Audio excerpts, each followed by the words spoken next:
Assalamualaikum warahmatullahi wabarakatuh. Apa kabar anak-anak semuanya? Ibu harap kita semuanya selalu dalam lindungan Tuhan Yang Maha Esa. Baik, pada video pembelajaran ini di bab 7 berbahasa persuasif. Baiklah, kita akan membahas materi bagian C, yaitu menelaah struktur dan kaidah kebahasaan teks persuasif. Tapi pada video pembelajaran kali ini kita akan membahas struktur teks persuasif. Struktur teks persuasif terdiri dari 4 struktur. Setiap strukturnya memiliki karakteristik masing-masing.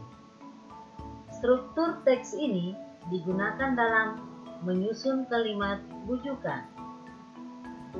Perlu diketahui bahwa persuasi sendiri adalah kegiatan yang dilakukan dengan tujuan untuk mengajak ataupun membujuk seseorang agar bertindak sesuai apa yang diinginkan oleh pihak yang mengajak. Teks tersebut dibentuk oleh beberapa bagian yang antar bagiannya disusun secara sistematis dan saling berhubungan.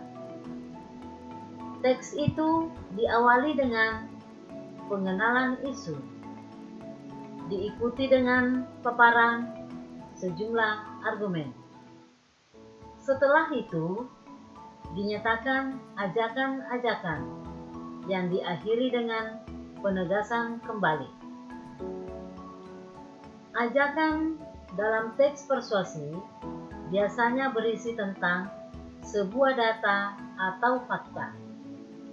Namun, saat ini seringkali data tersebut dilebih-lebihkan hingga menjadi fakta yang kurang akurat. Meski begitu, penulis tetap menuliskan sesuatu sesuai dengan strukturnya. Penulisan yang baik tentunya akan membuat pembaca semakin yakin dan mengikuti anjuran yang telah ditulis. Untuk mengetahui lebih lengkapnya, yuk simak materi pembelajaran berikut ini.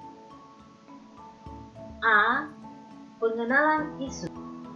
Pengenalan isu ditulis berupa pengantar atau awalan pada teks yang menggunakan isu atau permasalahan yang akan dibahas pada teks.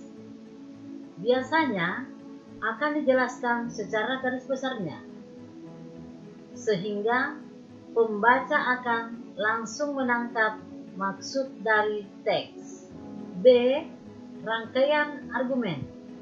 Rangkaian argumen yang berisi sejumlah pendapat dari penulis atau pembicara mengenai isu yang sudah ditulis sebelumnya. Pada bagian ini, penulis akan memberikan dukungan argumen berupa data dan fakta. Meski kadang kita menemukan data atau fakta dalam teks persuasif, belum tentu terbukti kebenarannya.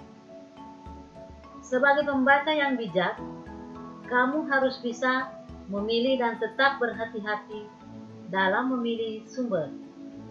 Pastikan sumber data atau fakta untuk menguatkan argumen berasal dari instansi, lembaga, atau organisasi yang kredibel dan rekam jejak yang baik.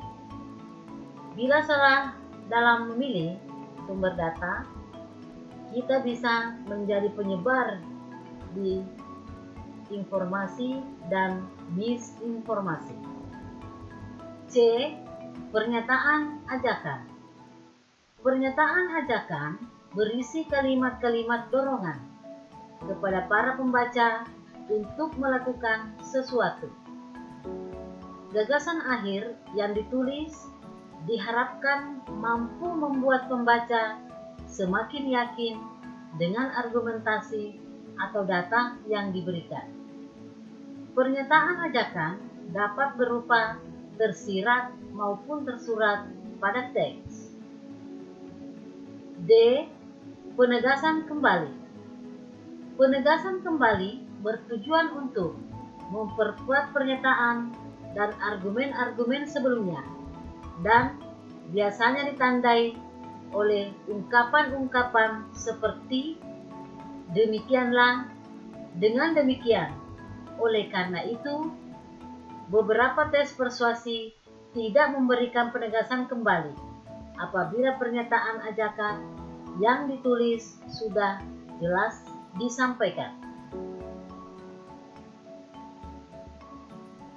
Berikut ini ringkasan struktur teks persuasif.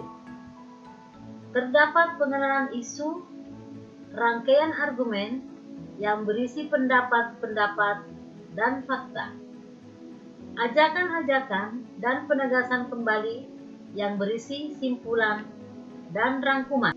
Perlu kamu ingat bahwa teks persuasif memiliki ciri-ciri. Paling utama adalah berisi mengenai data dan fakta. Hal ini dikarenakan tujuan utama dari teks ini adalah untuk mempengaruhi pembaca. Sebab itu, teks persuasi memiliki alasan-alasan yang kuat, disertai dengan data dan fakta. Ciri lainnya pada kalimat-kalimat bersifat kata-kata ajakan. Pada kalimatnya berusaha untuk meyakinkan pembaca, dan tentunya tulisan yang dibuat untuk menghindari konflik. Demikian penjelasan Ibu tentang struktur teks persuasi. Sampai jumpa di video pembelajaran berikutnya. Terima kasih. Wassalamualaikum warahmatullahi wabarakatuh.